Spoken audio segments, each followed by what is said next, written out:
Hey everybody, Kyle Sasser here, and it's everyone's favorite time of the month. That's right, market statistics time. So these statistics are for Pinellas County for July 2021. Now, you're probably asking yourself, Kyle, we are in the middle of August. Why are we looking at July numbers?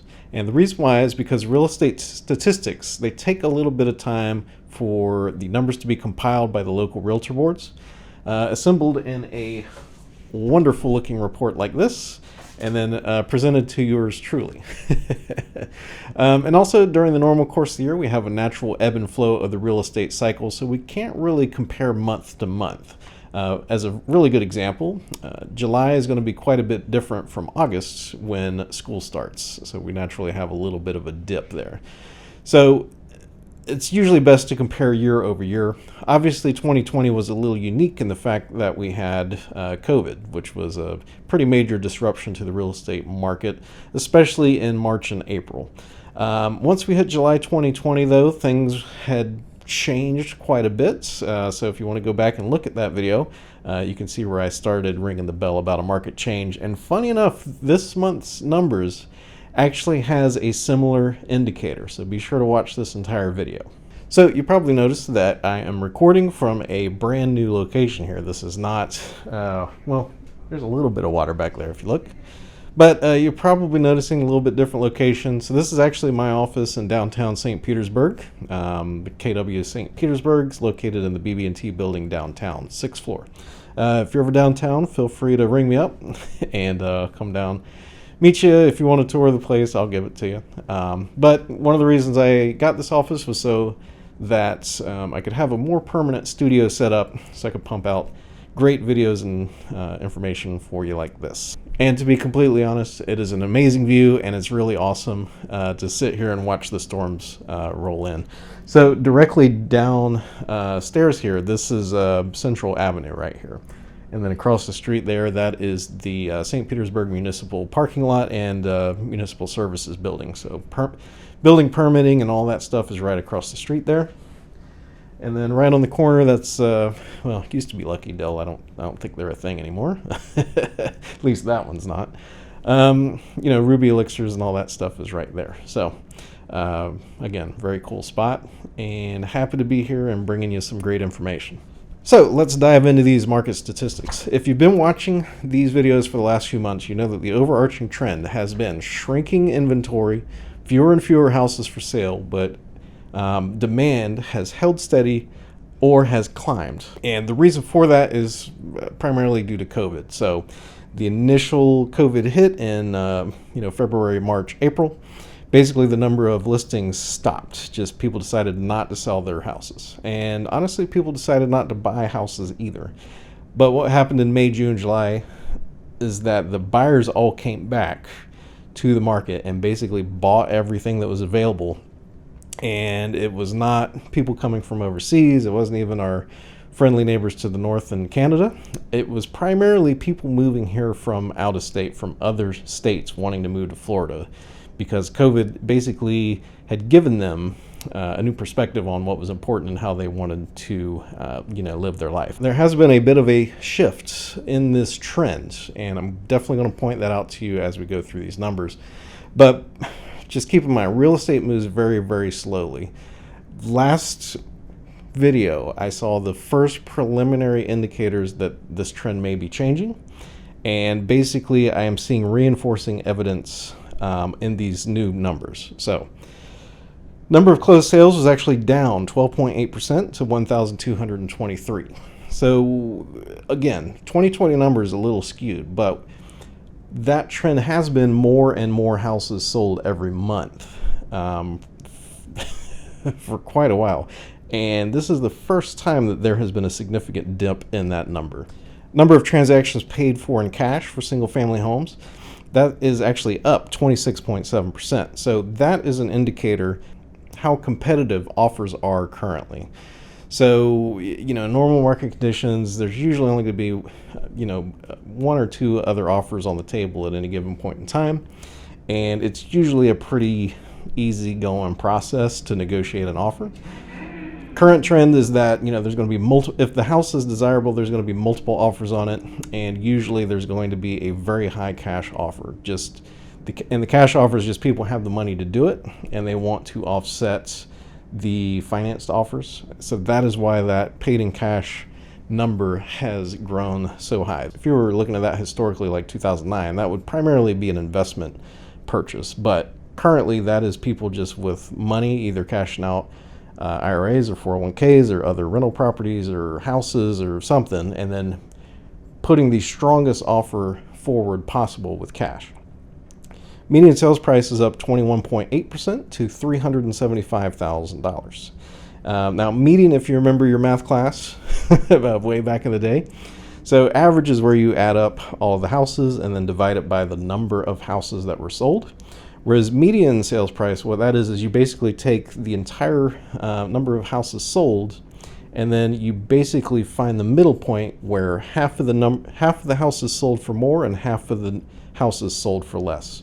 Personally, I like median sales price a little bit more because it eliminates a lot of the major swings that can happen if there were a number of like derelict investment properties sold, or if there was an unusual number of high-end luxury properties sold. If you have a couple, like $8 or $15 million houses sell, that is going to significantly pull on the average number. Whereas the median, it's a little more, it's a little less volatile, I guess you could say.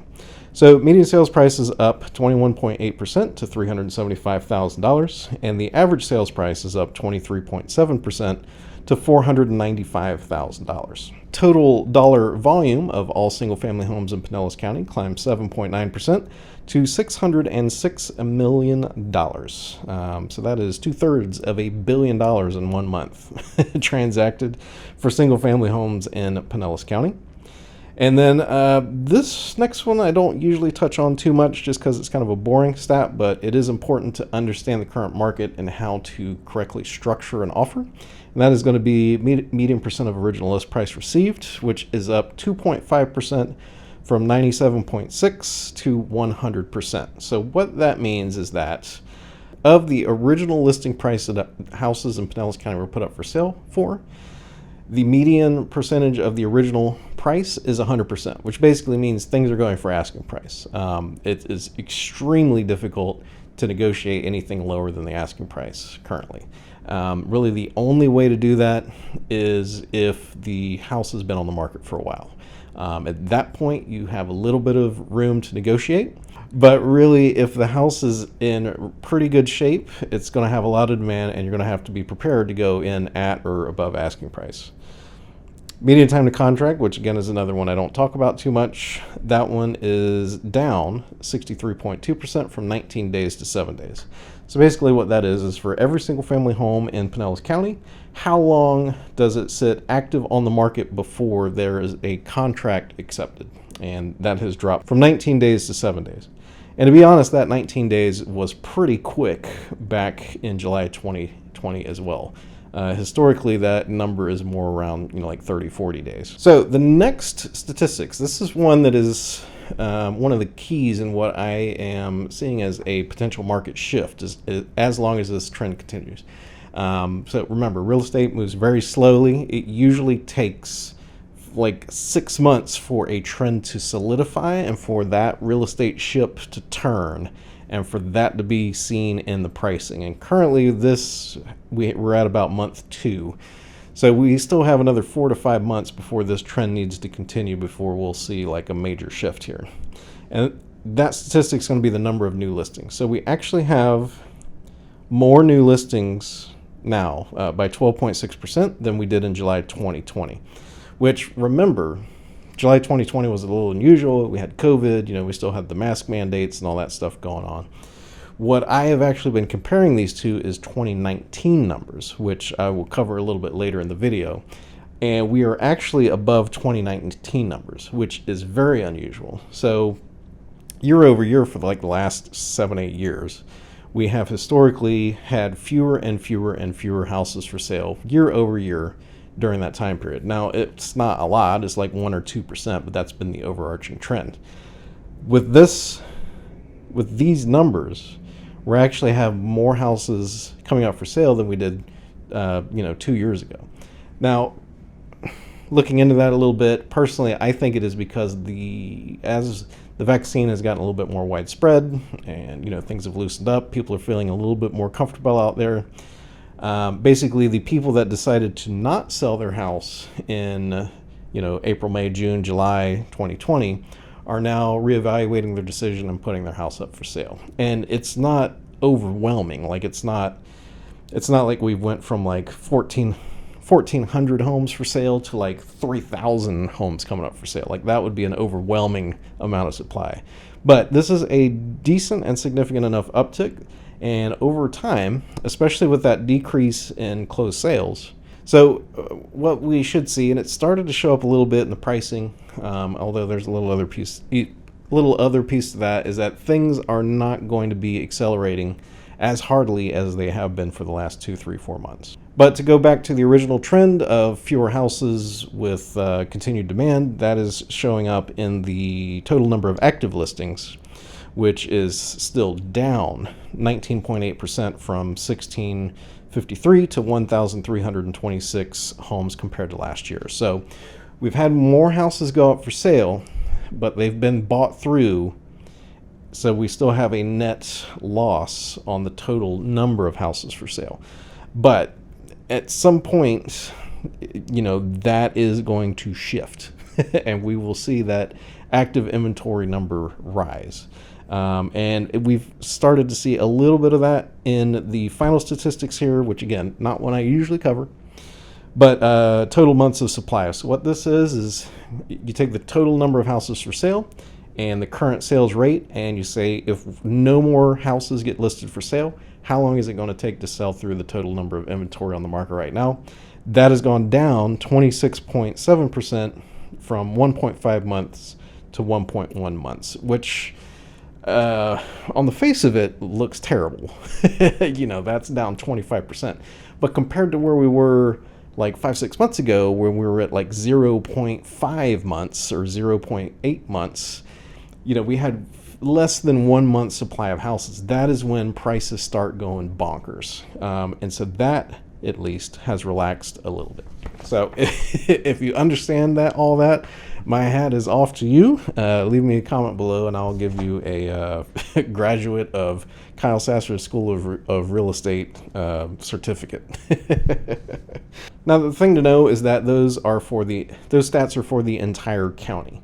There's going to be a lot of difference in the various price points and also different neighborhoods. Some neighborhoods are just naturally going to have more demand. Prices are going to go up a little harder than other neighborhoods. And also just a $2 million house is going to sell in a little bit different time frame than a $600,000 house. It's just the nature of real estate. There's fewer buyers in that higher price point. And that's going to be true up and down the board. There's more buyers in the $300,000 price point than there are in the $650,000 price point. So I do like to break down these statistics into the actual price points, just so we can get a little bit of a little bit more detail on this video for you. And also, let's be honest, it does add some minutes to my video length time here. So total number of closed sales in Pinellas County by sales price. So there was 0 homes sold under $50,000, like 0. The days of the $50,000 investment homes or cheaper are done. One thing to keep in mind here is this does not cover condos or mobile homes. That is its own separate report, just because it is such a different market. And both of those usually sell a little bit slower than a single family home. Single family homes between $50,000 and $100,000. Total number of closed sales is down 86.7% to 2. And homes $100,000 to $150,000 are down 69.6% to 14. And you're noticing a trend here. All of these are down significantly. That doesn't flip until we get to the $300,000 to $400,000 mark, where we are up 11.4% with 331 closed sales. And then $400,000 to $600,000, we're up 25.4% to 311. Now you're probably thinking, wow, where are all of these, $300,000 plus homes coming from? Like, we're not building anything new here. So what has actually happened is that shows you how fast the prices here have increased. So basically, the homes that a couple years ago would have sold for 250 to 300 have slid up into that 310, 315, 330 range and have sold. So that is why things are very, very weighted on the high end here. It's still the same house. It's just worth about 20 to 25% more this year than it was last year. Median time to contract by sales price. Again, this is a little bit of a boring stat, but across the board, everything is down significantly, and it's basically 7 days. So from 0 to $1 million, you have about 7 days before something goes under contract. Now, the thing to keep in mind is that is the average. If the house is awesome and they have a terrible listing agent, it could very likely go under contract a lot faster than that. So speed is definitely still of the essence if you're looking to buy. And if you're looking to sell, please leave me a comment below asking why you want to wait, why you don't want to accept the first offers that come in. The one exception so even the $1 million and above is down 70.2%, but you have a few weeks to get that figured out. Total new listings by listing price.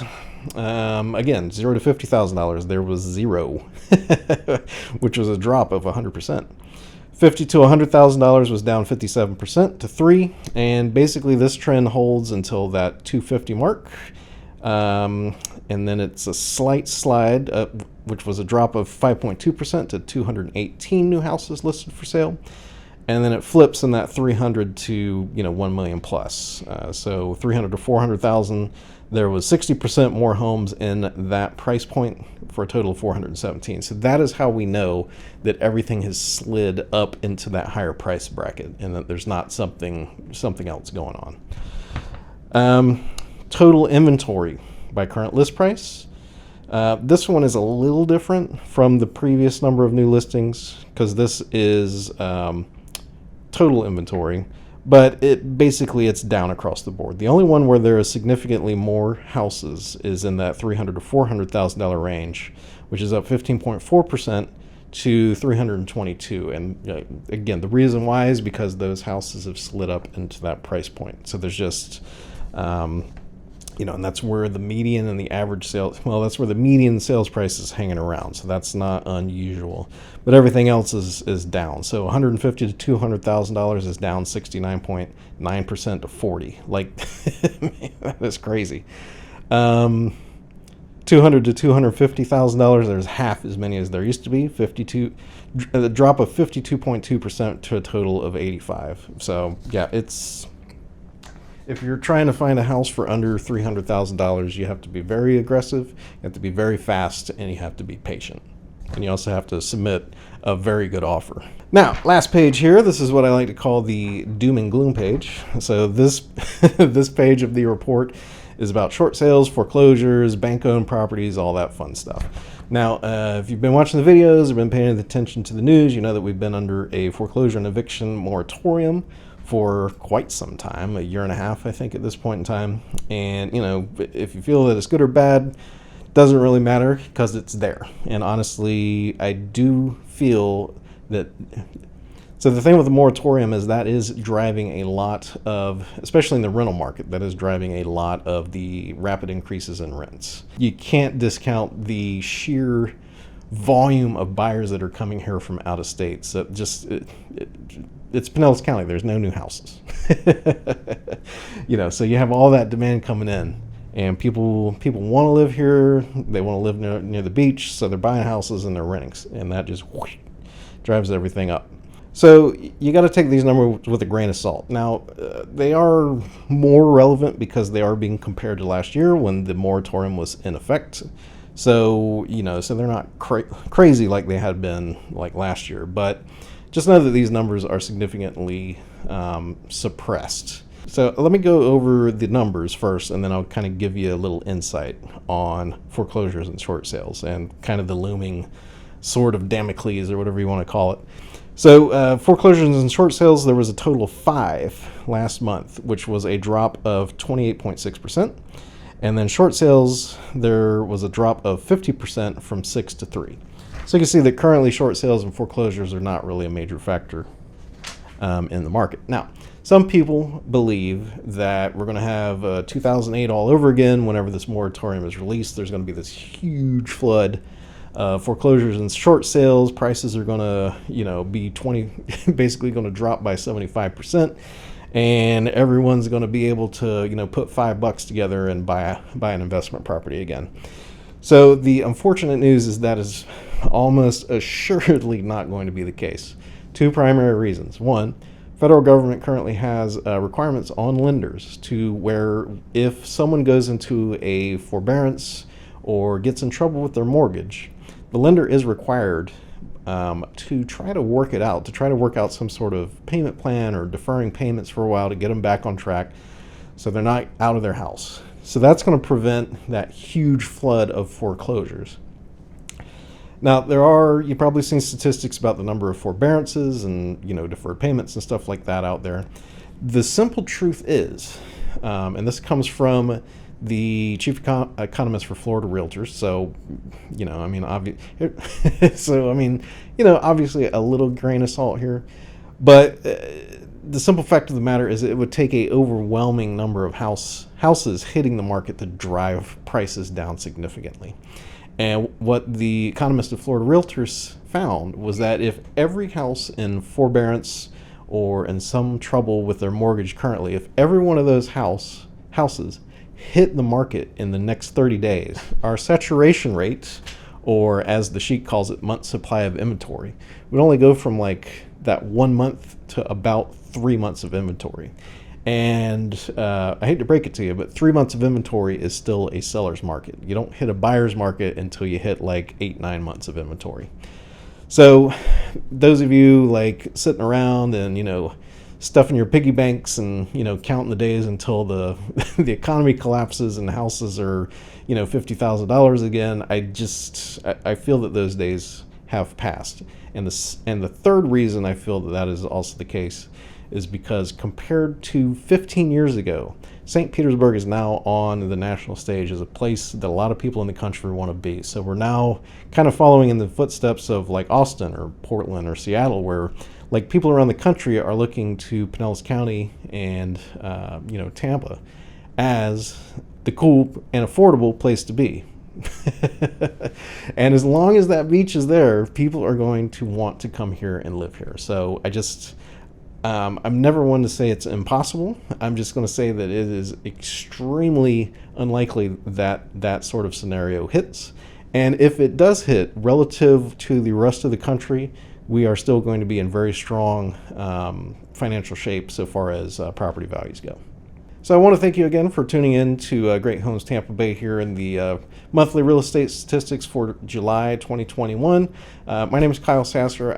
If you are interested in buying or selling a home in the entire Tampa Bay area, I would love to help you out. You can also check out the other videos on this channel. Lots of great information there on the nuts and bolts and kind of behind the scenes of actually buying and selling real estate. How to negotiate the process, and how to choose the best home for yourself. My phone number is 727-300-2111. Yes, my hair is a lot longer than my picture. I do need to get updated headshots as well, which is on my radar. Should be doing that in the next couple weeks, so stay tuned for that. Other than that, if you have any comments or questions, please be sure to leave those down below. I will 100% get you a response and an answer. And thank you for tuning in, and I'll talk to you soon.